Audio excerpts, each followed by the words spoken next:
അപ്പോൾ ഇത് എൻ്റെ കയ്യുന്യാതി ചെമ്പരത്തി എണ്ണയാട്ടോ. അപ്പോൾ ഇത് തേച്ചിട്ടാണ് ഞാൻ തലയൊക്കെ കുളിക്കുന്നത്. അപ്പോൾ ഞാനിത് വേഗം തലയിൽ തേക്കട്ടെ. എനിക്ക് താളിയൊക്കെ തേക്കാനുണ്ട്. ഞാൻ ഇത് തലയിൽ തേക്കട്ടെ കേട്ടോ.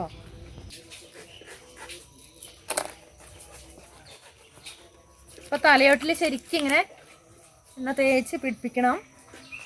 അപ്പോൾ കയ്യുന്യാതി എണ്ണ നമ്മൾ ഉണ്ടാക്കിയ എണ്ണയാട്ടോ, ഇവിടെ തന്നെ മേക്ക് ചെയ്തതാണ്.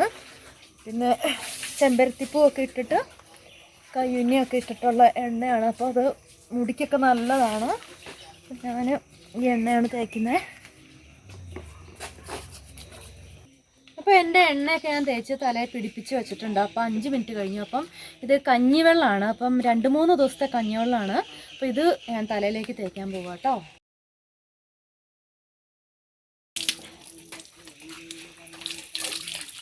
അപ്പോൾ ഒരു 10 മിനിറ്റ് നമുക്ക് നിൽക്കാം.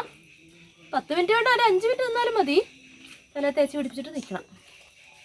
അപ്പോൾ ഞാൻ കഞ്ഞിവെള്ളമൊക്കെ തേച്ച് 5 മിനിറ്റ് കഴിഞ്ഞിട്ടുണ്ട്. അപ്പോൾ ഇത് ചെമ്പരത്തി താളിയാണ്. ചെമ്പരത്തി എൻ്റെ ഇലയും പൂവും പിന്നെ എന്താ പറയുക കറിവേപ്പിലയും കൂടെ അരച്ചെടുത്തതാണ്. അപ്പം ഇത് നല്ല താളിയാണ്. ഇതാണ് ഞാൻ തേക്കുന്നത്. ഇതുണ്ടോ നല്ല താളി. ഞാൻ തല തേക്കട്ടെ കേട്ടോ.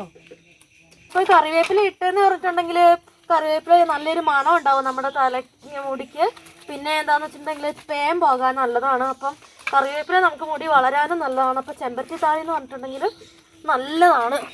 എന്താ പറയുക ഷാമ്പൂവിനേക്കാളൊക്കെ നല്ലതാണ് നമ്മുടെ ചെമ്പരത്തി താളി. ഇതിപ്പോൾ 3-4-5 പ്രാവശ്യമെങ്കിലും നമ്മൾ ഈ താളിയിട്ട് കഴുകിയാലാണ് നമുക്ക് നമ്മുടെ തലമുടി നല്ല വൃത്തിയാകുള്ളൂ. ഇത് ഒരു പ്രാവശ്യം ഇങ്ങനെ തേച്ചിട്ട് നമ്മൾ കഴുകി കളയണം. അപ്പോൾ നന്നായിട്ട് ഇങ്ങനെ കഴുകി കളയണം. നന്നായിട്ട് കഴുകി വെള്ളമൊക്കെ ഇങ്ങനെ ശരിക്കും കളഞ്ഞ് ഞാൻ പോയി തോർത്തിട്ട് കേട്ടോ. ഞാൻ തോർത്തിട്ട് ശരിക്കും. അപ്പോൾ ഞാൻ നന്നായി തോർത്തിട്ടുണ്ട്. ഇനി എനിക്ക് രാസ്നാദി ഇടണം. ഇതിൻ്റെ അകത്ത് കിട്ടുന്നില്ല, രാസ്നാദി കിട്ടുന്നില്ല. അപ്പോൾ അത് കിട്ടിയില്ല. ഞാൻ വേറെ രാസ്നാദി എടുത്തു. അപ്പോൾ ഒരു നുള്ള രാസ്നാദിപ്പൊടി ഇടണം, അല്ലെങ്കിൽ നമുക്ക് ജലദോഷമൊക്കെ പിടിച്ചാലോ നിർത്തിട്ട് ശരിക്കും നെറുകെ തന്നെയാണ് ഇടണം. അപ്പം രാസ്നാദി ഇട്ട് തലയൊക്കെ തോർത്തിയിട്ടുണ്ട്.